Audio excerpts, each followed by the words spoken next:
I'm particularly pleased to have the opportunity to introduce this gentleman. He was the governor of my home state, the great state of New York. That's right. And you know, my husband and I, say all the time, you take credit. We got him elected the first time, and then we moved on to do other things. But he served 3 consecutive terms as a Republican governor in a very blue state. He cut taxes, he balanced the budget, brought all sorts of innovation and job growth to the great state of New York. And when New York needed him most in the aftermath of 9/11, he was there to lead. He was there to lead, to comfort, to care, and to move the state forward. It is my great honor and privilege to introduce to you the former governor of New York, George Pataki.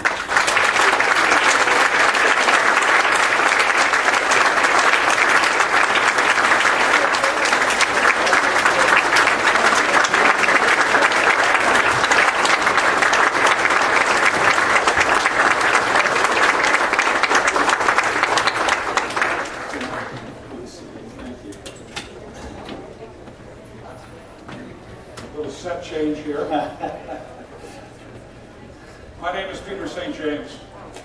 I'm the host of the New Hampshire Wake Up Show on WTPL 1077 in Concord. And I was asked to moderate this session of the program. As a broadcaster in New Hampshire for a lot of years, it's a thrill for me because I know that what's said here today won't just be heard in Nashua, in Manchester, in Concord, and Portsmouth. It'll be heard in Iowa and in South Carolina and New York and Ohio. And that's why New Hampshire will stay first in the nation. So it's a privilege to be here this morning. The gentleman on my left is here as in his capacity as chairman of We the People in Washington.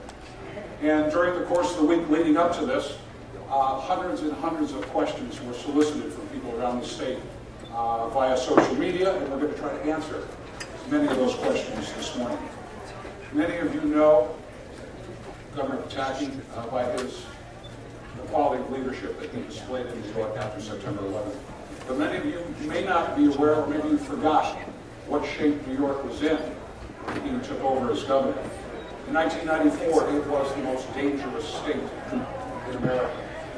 1 out of every 11 New Yorkers was on welfare.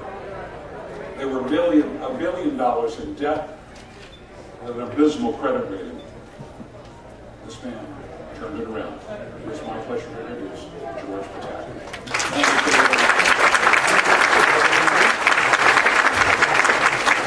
Thank you, Peter. And Peter is not just a broadcaster here in New Hampshire. He is the New Hampshire Broadcaster of the Year. So congratulations to you, Peter, for that.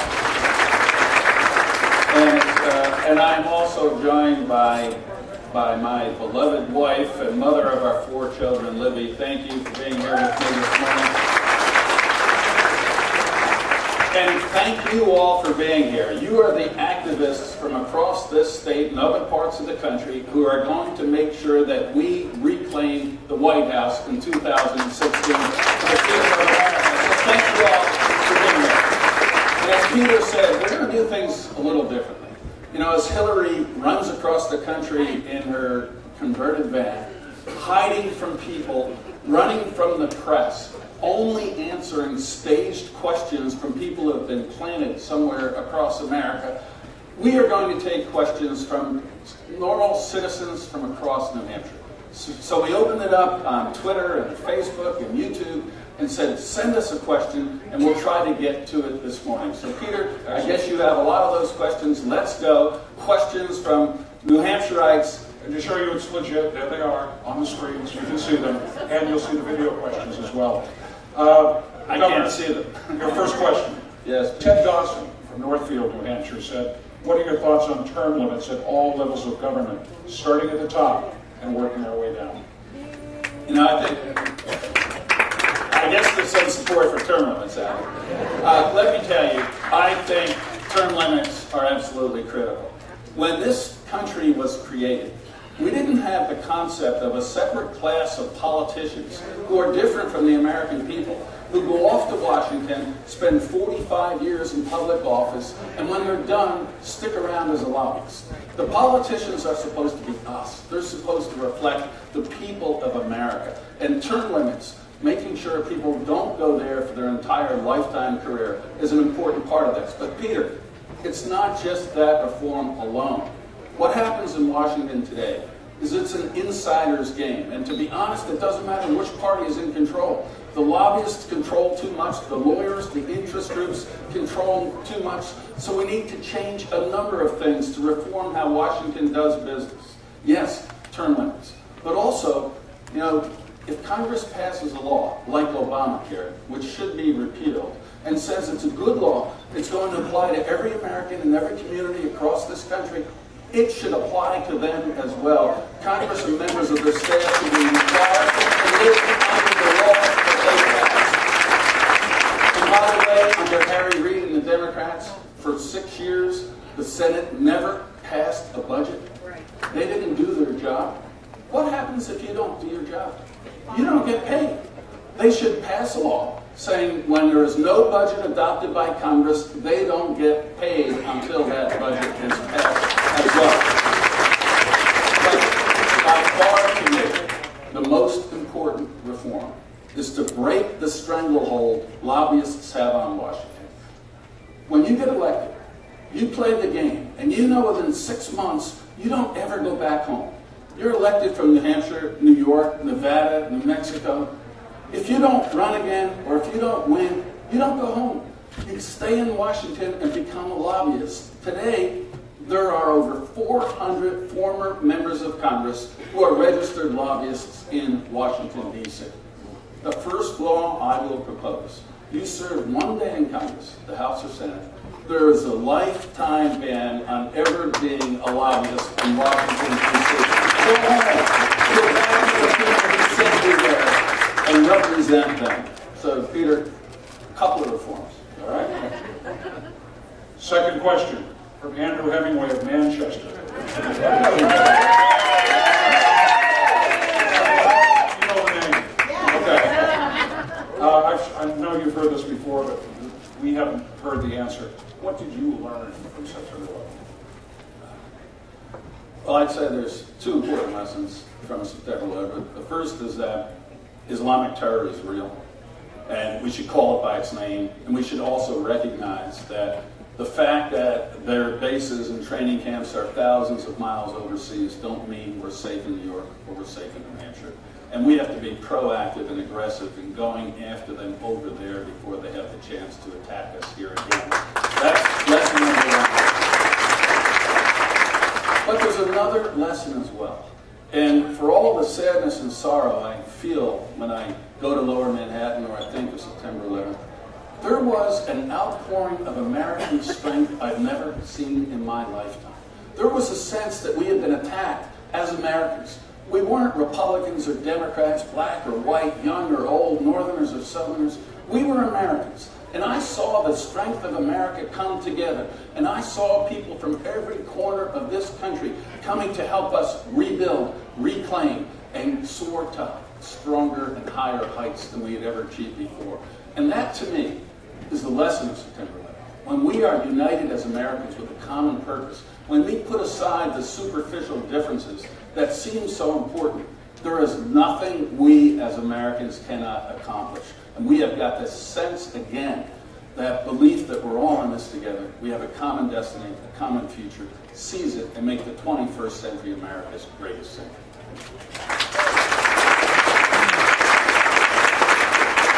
Next question from Joseph Mangeli. Are you running for president? There's a lot of cameras here. I have to be careful what I say. No, just between you and me.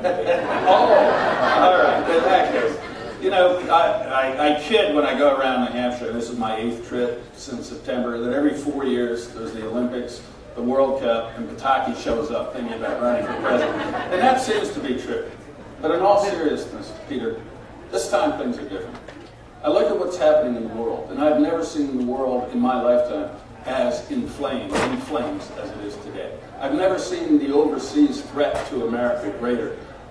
Leading from behind does not work. And then I look at Washington, and I see a government that believes it is our master, not our servant. They are smarter than we are. They have to tell us how to live our lives. And to me, the need to change the direction of this country's government, the need to take back Washington, to reduce its size, reduce its cost, reduce its intrusiveness, has never been greater. So I can tell you, I am much more inclined to run this time than I've ever been before.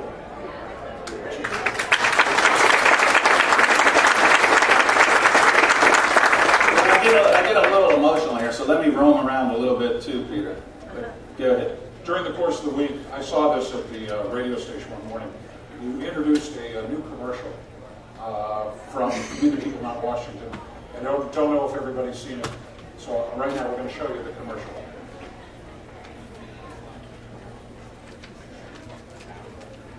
Growing the economy. These are the issues that matter most. Instead, we're debating social issues like abortion and gay rights. They're a distraction and will only help elect Hillary. After 8 years of Obama-style socialism, we need to shrink government, not let big government tell us how to live our lives. Log on, learn more.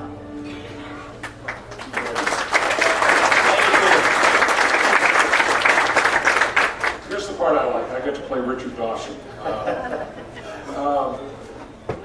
They had put together, your people had put together what was called the lightning round. Short, and I know this may be difficult, short answers. Very brief. Let me sit down for this one. I know you're playing against type on this one. Favorite president? I love Reagan, Sure. Teddy Roosevelt, Abraham Lincoln, because he brought the promise of American freedom to everyone, and that's what our party has always stood for. Last book you read? The Trader's Wife. I know it's obscure, but it was written by our daughter, hit number 5 in the New York Times bestseller list. And if I said any other book, I could probably not go home next week. Well, here's where you're going to alienate some people. I'm good at that. Sorry. iPhone, BlackBerry, or Android? iPhone. And I don't have a server. I don't have a server in the basement.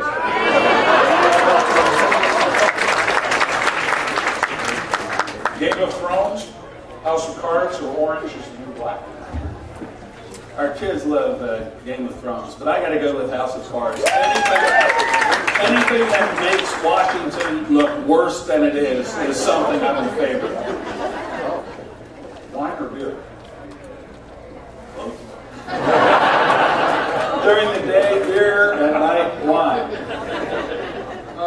Taco Bell or is this Chipotle? Actually, Libby and I went to Chipotle yesterday. She didn't wear sunglasses. I wasn't in disguise. We said hello to everybody, and I left the tip. My mother was a waitress, and she is still going strong, so if I didn't, I would have heard it. So that leads us to the next one. Home server or office server? Whatever it's connected to, I don't know, but I'm sure NSA does. Favorite New Hampshire talk show host? Oh, it's gotta be Peter. You know, there's no question about it. I mean, so far, Really don't there's a screw lot out of a wiggle room there. Cats or dogs? dogs. We have 2. Worst moment in your public life? I can talk about polls, but that's no. In all seriousness, I will never forget this moment. It was 3 days after September 11th, and President Bush had come to Ground Zero and given an inspirational talk. And afterwards, we went up to meet with the families of those who, at that point, were still missing, thousands of them. And the tears in those family members, the mothers and the fathers and the husbands and the wives. And the saddest part was they still had hope. And I remember the woman showing me pictures of her daughter and saying she knew every tunnel down there because she worked there, and I know she's alive somewhere below ground. And in my heart, I knew that she had died. But none of us could bring ourselves to dash that little remnant of hope we still had in our hearts. So there were a lot of tears. It was a terrible day. It was a very sad day, one I will never forget, and one where I hope Americans never forget the sadness of when we do not do everything in our power to protect our city.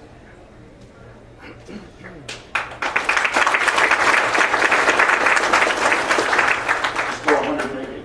Your best moment in public life. I could say, you know, being right behind first base when the Yankees beat the Red Sox, but that would get.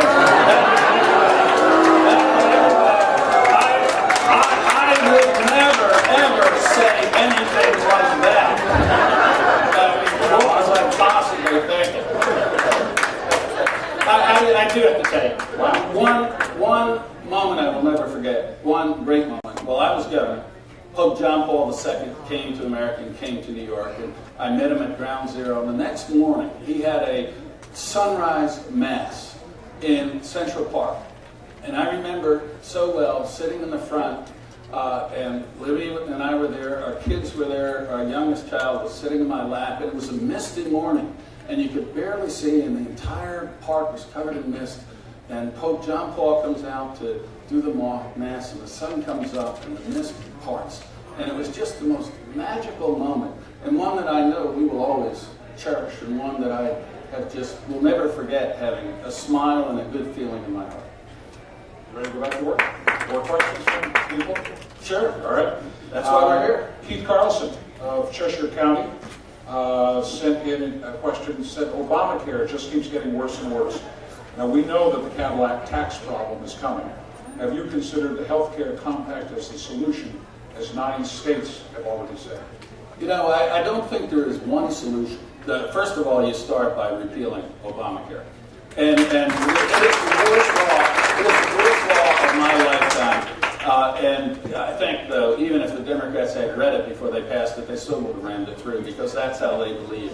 It is the worst law of my lifetime. And part of the problem is it's one size fits all. Washington is going to dictate to every community, every family, every state how they run their health care system. That's not America. When I was governor, we put in place very good health care policies using the market and using patient-centric proposals. And we created programs for low-income adults working to get quality health care. We put in place programs for entrepreneurs and small business people who couldn't pool together to get quality, affordable health care provided by the private sector, but supported by the state. And when I left, we had millions more who had been uninsured, covered in a market-based system. So states can do that. We should allow consumers to purchase across state lines. We should get rid of the junk negligence lawsuits that drive up the cost of medicine. And the only reason that hasn't happened is because the Democratic politicians are in the pockets of the trial lawyers. We have to put that aside and do what's right for the people and not the politicians. So there are solutions, market-based solutions, that states under our Constitution should have the right to decide themselves what they choose to do. All right. If you watch the screen, we have a video question now. Governor Pataki, hi, Mike DiMartino from Exeter, New Hampshire. I've served our country for the last 12 years. I'm a veteran. And unfortunately, it seems like we're slipping back. How would you handle Iran, ISIS, and the threats in the Middle East? You know, first of all, as I said earlier, you have to recognize that it is not just random acts of violence, it is Islamic terror that we are being challenged by in the 21st century. The first thing I would do is rebuild our military. We should not have a military. We should not have a military smaller than it was before World War II, when the world is as dangerous as it is today. We should strengthen it, we should expand it, we should make it more powerful, not because we want to use it, but so that we don't have to use it. And it is clear what works. Ronald Reagan had a very simple expression: peace through strength. Right now we have chaos through weakness. Our allies need to trust our word. We need to stand with them, whether it's Israel or Egypt, who is our partner in this fight against radical Islam. And our enemies must be afraid of us. And by the way, Michael, thank you for your service. There are no finer people than the men and women who put on the uniform of our country to defend our freedom.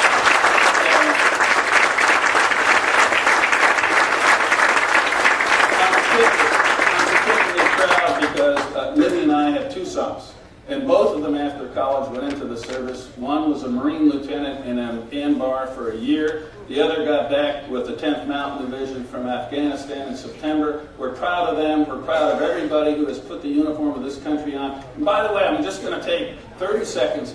Any people who have served in the military here, please raise your hands and let us give you a round of applause for what you have done.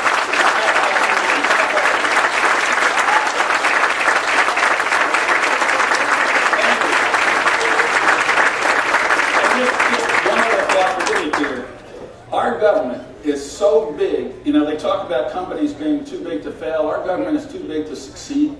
It is so big it can't do its two most important things, provide for our security and provide a safety net for those who have risked their lives. We have to do far better with veterans' benefits. And if we have the opportunity, we are going to make sure veterans get the health care and support that they deserve in this country. Continuing in our multimedia presentation, we have an audio question now from Anne-Marie Banfield of Bedford. Governor Pataki, parents around the country are mobilizing against Common Core in their school districts. However, the Obama agenda to redesign public education goes beyond Common Core standards to reshaping public education from a liberal arts model to a workforce development model.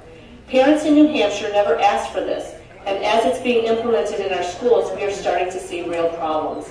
As president, how would you work to return local control back to the parents, board members, and educators? I think that's a very important question to every parent here and really to every American. First of all, I think Common Core is a horrible idea. It is something where it's exactly like Obamacare. You have a bunch of people sitting in a faraway place in Washington who think they are smarter than we are, who are going to dictate to every community in this country how they educate their child. That's not America. So Common Core should go. And the more important thing is we have to scale back the Department of Education dramatically. It is too big, like the rest of the government, too big, too powerful, and too inclusive. Education has always been a state-controlled issue. I am a believer that the best government is the government closest to the people. So leave education to the local schools, the district schools, the states, and let the education department get information on best practices that they can distribute, but not try to tell our schools and our parents how our children are educated in America. Turn to the screens, another video question from Stephen. Hey Grandpa, it's me, Stephen. Question, how can we beat Hillary?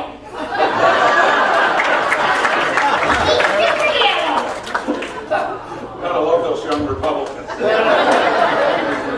That's our grandson Stephen that lives outside Austin, Texas. His father is the one who was the Marine lieutenant in Anbar. And to be honest, I don't think Stephen thought of that question by himself. I think his parents kind of put him up to that. But we don't need Batman or Spider-Man to beat Hillary. All we have to do are two things. First of all, ask her what she's accomplished.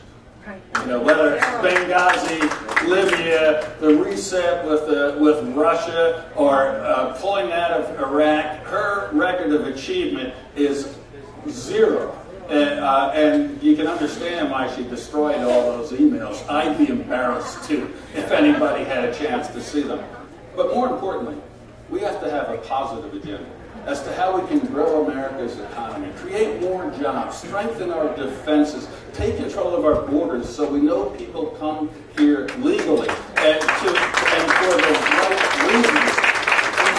And have an agenda that the American people can look at and say, yes, this will make this great country even better. She doesn't have a growth agenda. She doesn't have a positive agenda. She's going to try to frighten people. You know, that we're against the middle class, we're against women, we're against gays, we're against immigrants, we're against workers. They frighten people. Our job is quite simply to inspire people. That's what Republicans have always done. That's what we will continue to seek to do, and we will beat Hillary, and more importantly, win the future for America.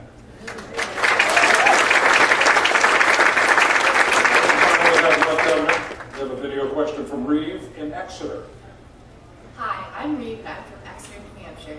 Governor, do you think there's hope for the future? You know, it's sad that a young person's asking that question. This is America. You know, we may be horribly disappointed in Washington and our government. I know I am. But we're still America. And I have to tell her, being born at this time, in this century, in this country, is something where you should look to the future with unlimited optimism. This is America and we're Americans. And the best has always been ahead of us. If people doubt that today, and I've heard that question across New Hampshire, what are we going to do? Is tomorrow going to be okay? All we have to do is fix Washington. Our country isn't broken. Our people aren't broken. Our states aren't broken. Washington is. Get it out of our lives. Reduce its size. Reduce the tax burden. Repeal things like Obamacare. Make the politicians understand they're not our masters. They're our servants. We shouldn't have to do what they tell us. They should have to do what we tell them. We get that back to where America is. We reclaim the 10th Amendment. Powers not specifically granted to Washington are left to the states and the people. Empower the people. And the answer is we are going to see the 21st century as America's next century, the greatest century. And you just heard from my grandson, Stephen. Stephen, you're an American. Be proud. You are going to have a better life than you could have possibly dreamed of because of this great country. Thank you. God bless you. It's been terrific.